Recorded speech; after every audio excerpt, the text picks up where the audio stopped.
को खुशामदीद कहते हैं। सदर डोनाल्ड ट्रंप चाइना का विजिट मुकम्मल करने के बाद वापस आ गया और वापस आने के साथ ही उन्होंने नए से नए जो बयानात देना वो शुरू कर दिए हैं।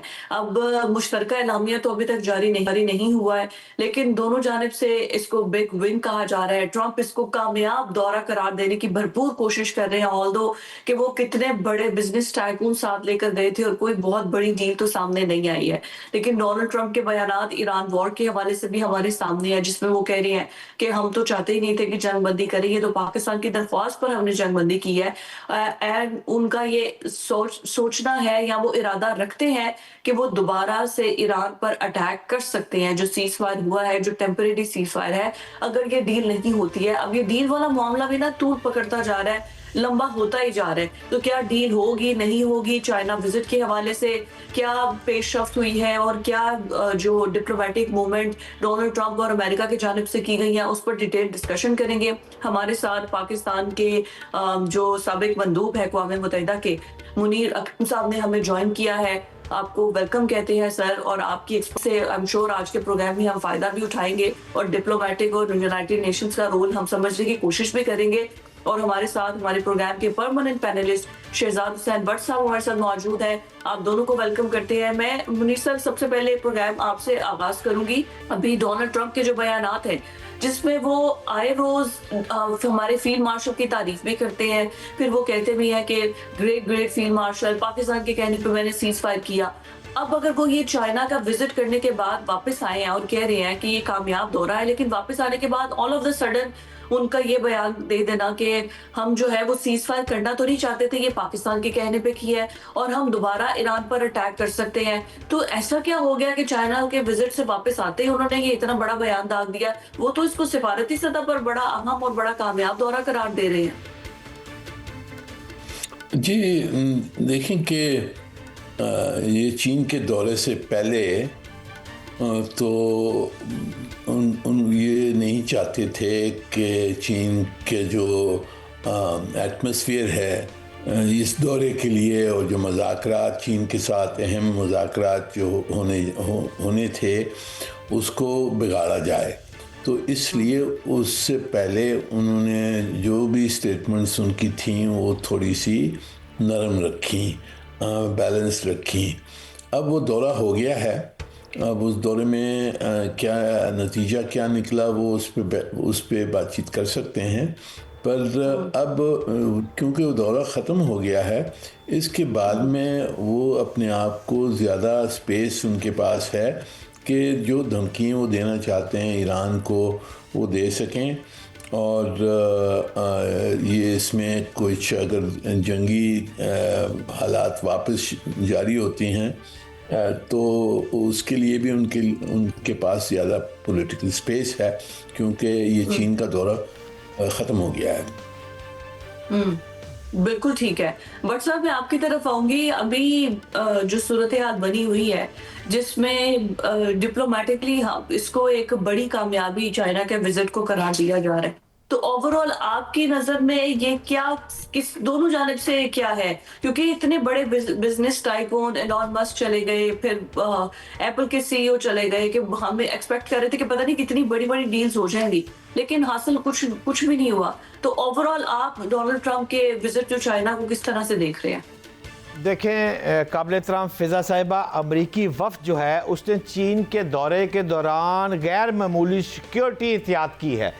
मतलब कि जो इंटरनेशनल मीडिया है उसको आप ज़रा गौर कर लें, उनके फ़ोन्स हैं, क्लीन डिवाइस है, उनके सर्वेलेंस हैं, सस्पिशियस इलेक्ट्रॉनिक आइटम्स हैं, और जान लगे थे अपने अहम तहाइफ जो साथ लेकर जाते हैं। मेरी इतलात और गैर मुसद्दक़ रिपोर्ट जो आ रही है वो भी छोड़ के चले गए हैं। कोई ऐसी मक्खी ना लगा दे अपने इन सामान के ऊपर जो हमारे जहाज़ में बग की जाए। यानी जहाँ पर इतना फुकदान हो वहाँ पर टेबल क्या खुलनी है और क्या टेबल क्लोज होनी है। लेकिन इब्तदाई तौर पर चाइना ने एक अच्छी शॉट मारी है ताइवान वाली, जो कि मुस्तकबिल में साबित करेगी कि इस टूर से शायद ट्रंप को कोई फ़ायदा हुआ या नहीं हुआ, चाइना को जरूर हुआ है। लेकिन हमारे साथ यूनाइटेड नेशन को बहुत ज़्यादा पाकिस्तान में अगर कोई बंदा समझता है तो काबिल एहतराम मुनीर अकरम साहब समझते हैं। इसलिए मौके का फ़ायदा उठाते हुए मैं इनसे जानना चाहता हूँ, मुनीर भाई, इस वक्त गजा, यूक्रेन, ईरान जैसे तनाज़ात में यूनाइटेड नेशन कमज़ोर बहुत ज़्यादा दिखाई दे रही है। आलमी निज़ाम इस वक्त बड़ी ताकतों के हाथों में समझता हूँ यरगमाल बन गया है। पूरी दुनिया जिसकी लाठी उसकी भैंस। तो फिर यूनाइटेड नेशन में आप तो खुद रहे, हमसे ज़्यादा जानते हैं, ये कहाँ खड़ा यूनाइटेड नेशन? और क्या जिसकी लाठी उसकी भैंस ही होगा जनाब मोहतरम मुनीर साहब? शहजाद साहब, देखें पूरी तारीख दुनिया की अगर तारीख देखें तो उसमें तो यही जाहिर है कि जिसकी लाठी है होती उसी की भैंस होती है। अब अक़वामी मुत्तहिदा जो बनाया गया था वो भी जो दूसरी ग्लोबल वॉर थी, सेकेंड वर्ल्ड वॉर, उसके बाद में जो विक्टोरियस पावर्स थी उन्होंने बनाया और उन्होंने अपने आप के लिए वीटो पावर रखा सलामती काउंसिल में। तो जब उनके आपस में इख्तलाफ होते हैं तो फिर सलामती काउंसिल पैरालाइज हो जाती है। जब इत्तेफाक होता है तो फिर सलामती काउंसिल भी एक्शन ले सकती है। तो एक सलामती काउंसिल और अक़वामी मुत्तहिदा भी एक जो इंटरनेशनल पावर है उसका एक इंस्ट्रूमेंट है। तो सलामती काउंसिल मेरे ख्याल में अक़वामी मुत्तहिदा जैसे भी कोई इत्तेफाक होता है, मुआहदा होता है बड़ी ताकतों के दरमियान, तो फिर सलामती काउंसिल आ जाएगी और उसने फिर जो कुछ लीगलाइज करना है, जो भी मुआहदे होते हैं उसको लीगलाइज करना वो कर सकेगी।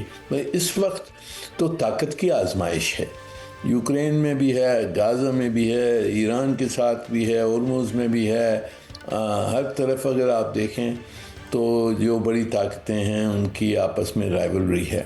अब ये जो ट्रम्प साहब का जो दौरा हुआ है उससे मेरी नज़र में जो एक पॉजिटिव इंडिकेशन यही है कि अमेरिका भी चाहता है कि कंस्ट्रक्टिव इंगेजमेंट रहे चीन के साथ, और चीन ने पहले से कहा हुआ है कि हम कंस्ट्रक्टिव इंगेजमेंट चाहते हैं। कंपटीशन है पर हम कंस्ट्रक्टिव इंगेजमेंट चाहते हैं अमेरिका के साथ।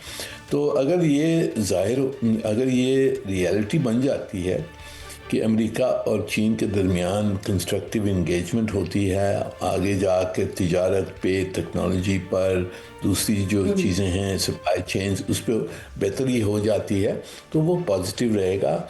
और इंशाल्लाह अगर ये पॉजिटिव रिलेशनशिप हो तो दुनिया में बहुत सारे मसले हल हो सकते हैं, जिसमें गाज़ा भी है, ईरान भी है, यूक्रेन भी है।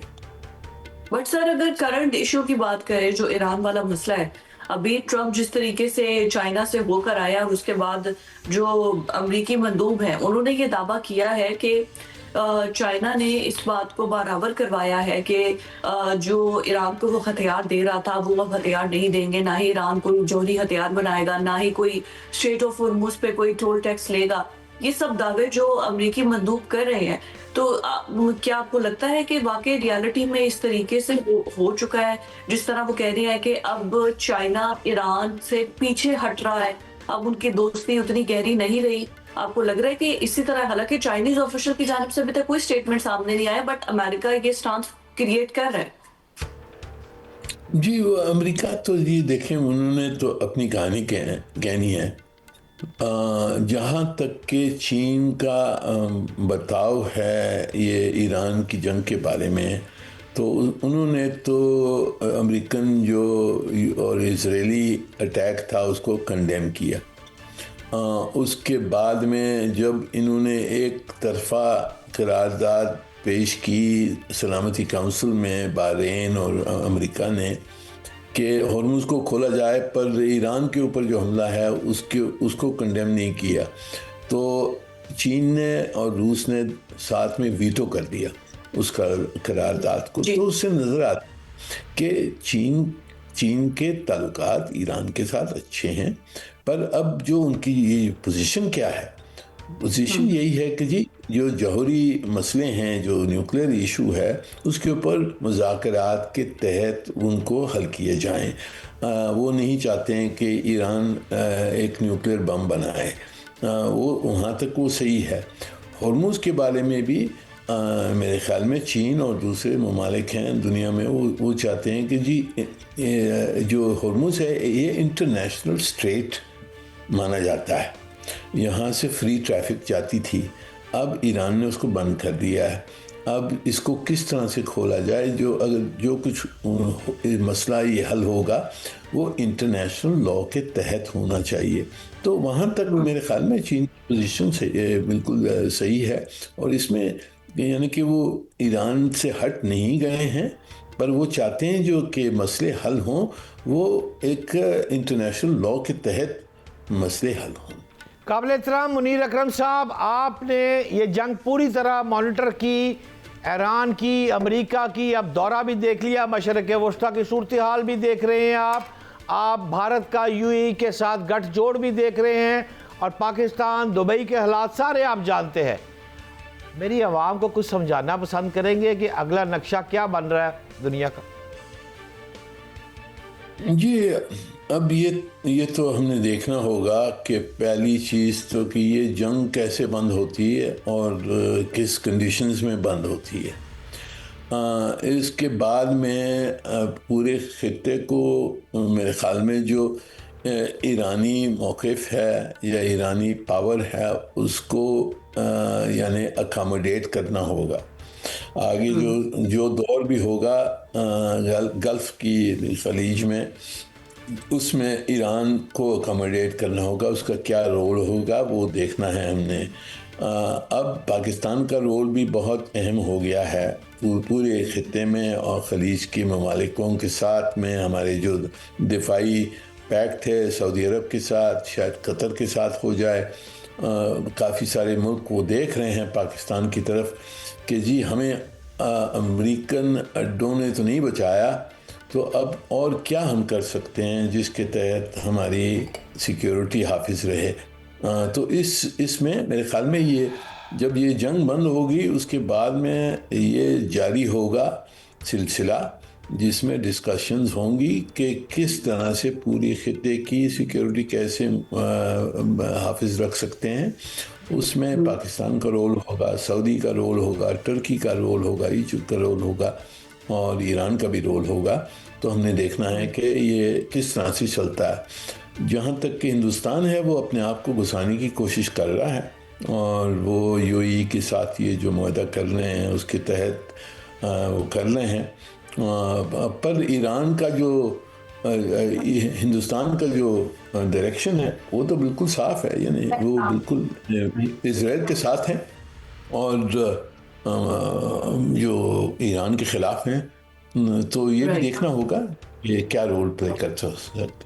बिल्कुल ठीक है, बहुत शुक्रिया सर आपके वगैरह, एंड इट्स आपकी जो गुफ्तगू थी उससे तो जितना पॉजिटिवली आप लेकर चले हैं, वी रियली होप सो कि ब्रेक के बाद आपको खुशामदीद कहते हैं। अनमोल उर्फ पिंकी, जिसकी कहानी हर बदलते दिन के साथ एक नया ट्विस्ट ले रही है, और अब वो कह रही है कि जी मेरे पे ये जितने मुकदमात हैं वो तो झूठे हैं, और अदालत में जो गवाहियां दे रही हैं उसमें तो बड़े इंकशाफात वो कर रही है।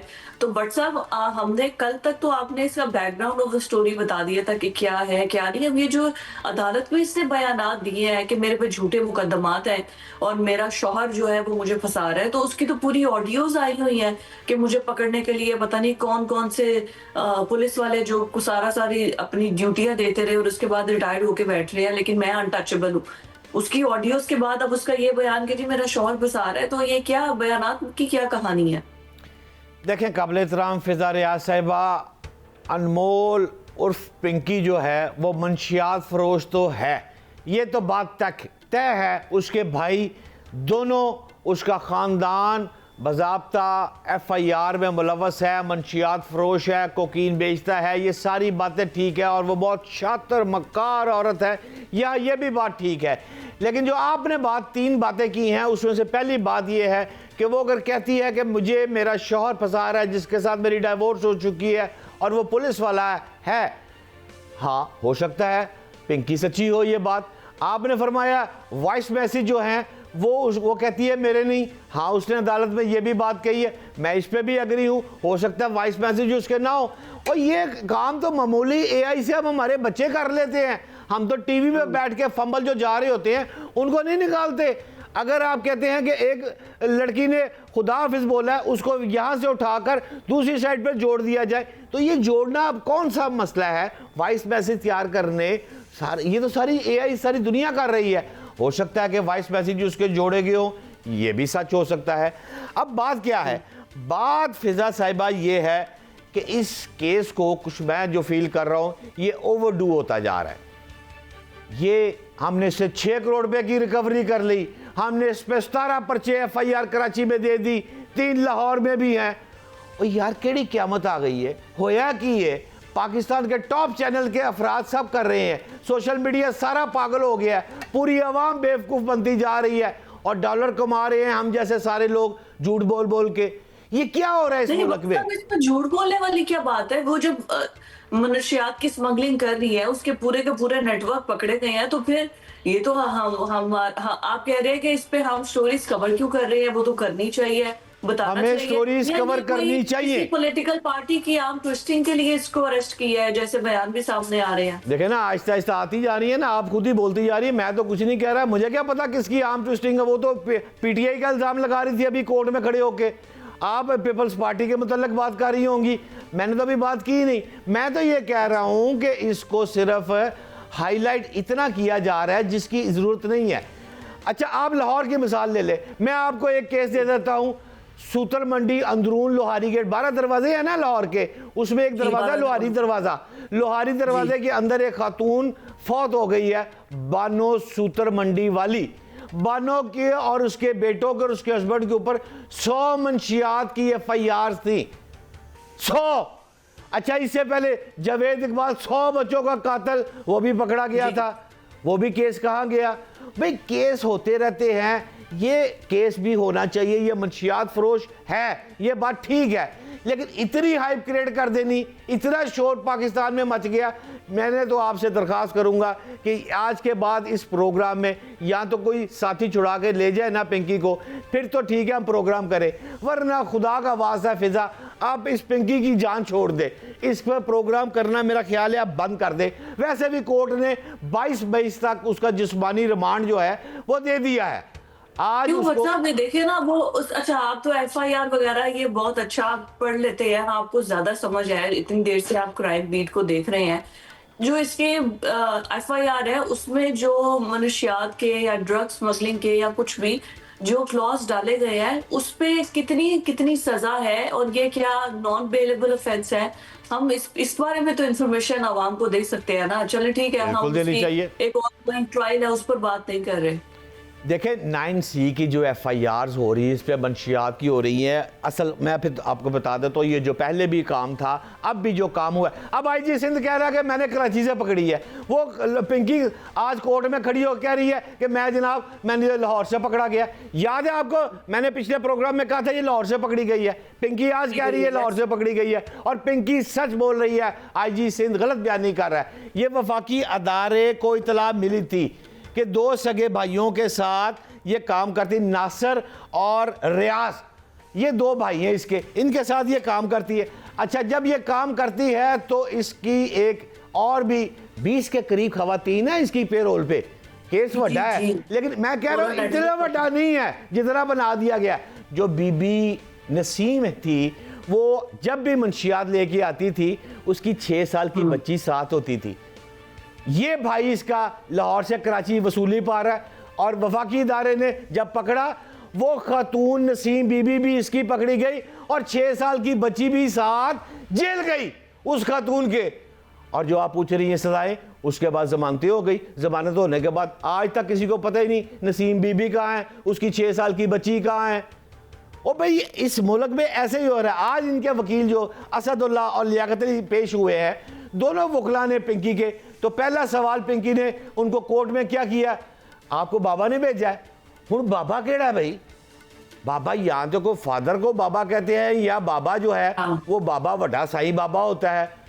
अब सवाल सिर्फ ये है फिजा कि मुझे तो ये सच यकीन करे, जो मेरी एक इन्वेस्टिगेशन। अच्छा, वैसे आप इस पूरे इस केस को अगर एनालाइज करें तो आपको क्या लगता है कि ये उसने क्या मासूमियत का ड्रामा कर रही है या सच में वो जिस तरीके से वीडियोस आई हैं और पुलिस में जैसे वो अकड़ के घूम रही थी, या ये अभी उसकी अकड़ टूटी है तो वो औरत कार्ड इस्तेमाल कर रही है, या रियलिटी में ही वो पूरी ड्रग कोकेन लॉर्ड जिसको कहा जा रहा है वो बनी हुई थी कराची में और लाहौर में।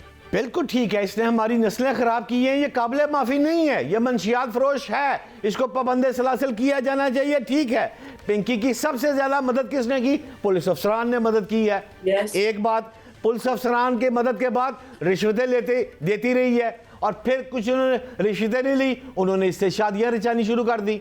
कभी शादी कर लेती है, कभी पैसा दे देती है, कभी गाड़ी दे देती है।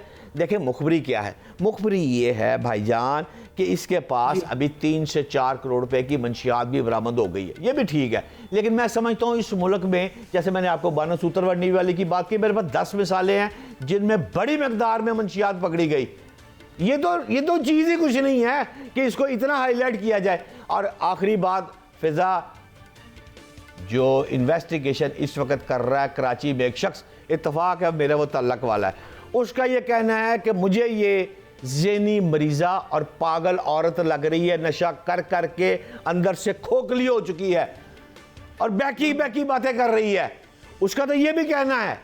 और जब मैंने तो उसको ये भी तो कर सकती है। हाँ, जब मैंने उसको ये पूछा, डिसेबिलिटी पे, जब मैंने उससे ये पूछा कि भाईजान इसको कोकीन रोजाना की कितनी दे रहे हो, वो भी तो बताओ ना, तो खिलखिला के मुस्कुराया, कहता कुछ पर्दा भी रखा करे व्हाट्सएप, छोड़ दिया करे, हमने जिंदा भी लोग रखने होते हैं। फिजा, अच्छा, इसका मतलब है कि अंदर उसको जिंदा रखने के लिए कोकेन प्रोवाइड भी की जा रही है। बात ठीक है, नशा कर करके आप वो ड्रग एडिक्ट बन जाते हैं, लेकिन इसका मतलब ये थोड़ी है कि इस बेस पर आपको क्लीन चिट मिल जाए, क्योंकि पागल होने पे आपको किसी मेंटल हॉस्पिटल में जमा करवा दिया जाएगा, आप उसमें जेल में तो जाएंगे नहीं। और बहुत से ऐसे जो आदि मुजरिम होते हैं वो इस किस्म का सर्टिफिकेट लेके और उसके बाद मेंटलिंग सर्टिफिकेट के बाद जो है वो जेल से निकल के। आखिरी बात सिर्फ एक सुन ले मेरी आज की, ये याद रखिएगा और मेरी ये रिकॉर्डिंग जरूर रखिएगा अपने पास। ये बड़ी ईद गुजर जाएगी, बकरे ज़िबा हो जाएंगे, फिजा या तो ज़िबा पिंकी हो जाएगी, अगर वो ज़िबा ना हुई तो वो जेल चली जाएगी, और अगर जेल चली गई तो आपको 1.5 महीना या 2 महीने, मतलब 60 दिन बहुत ज़्यादा है, 60 दिन के अंदर जितनी FIRs आपने काटी हैं, पिंकी आपको सड़कों पर दंदनाती हुई फिर मिलेगी, फिर आपको यान अली की शक्ल में मिलेगी, फिर मनी लॉन्ड्रिंग और फिर कोकीन बेचती हुई मिलेगी, या फिर खौफ के मारे भाग जाएगी। बात बिल्कुल ठीक है, बचाने वाले भी तो फिर होंगे ना इसके पीछे जिनका हाथ होगा, और इसी वजह से अभी तक वो जो है वो अनटचेबल के थे, अभी भी स्टिल इवन पुलिस कस्टडी में भी अनटचेबल है। खैर एनीवेज, इसी के साथ ही हम प्रोग्राम को वाइंड अप करते हैं। Thank you so much Bhatt साहब इतनी इनसाइड स्टोरीज हमें देने के लिए, और इंशाल्लाह दोबारा आपसे मुलाकात होगी। अल्लाह हाफिज।